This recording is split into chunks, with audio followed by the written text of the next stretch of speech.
ওই আবহাওয়া আসলে পিছুই ছাড়ছে না।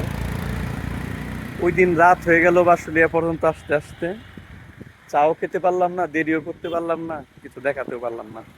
আজকে বাসুলিয়ার কাছাকাছি এসেছি, এখন নথখোলা ব্রিজে।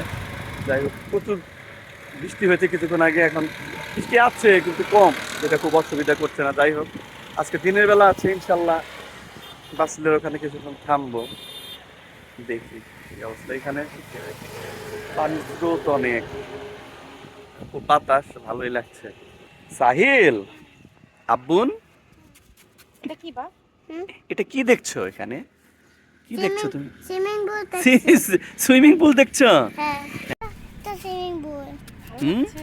এখানে তোমার ভালো লাগছে সুইমিং পুল? দেখেছো পানির কত স্রোত?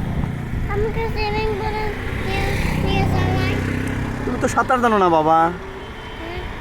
ব্রিজের উপরে এখানে পাট শুকা দিয়ে রাখা হয়েছে।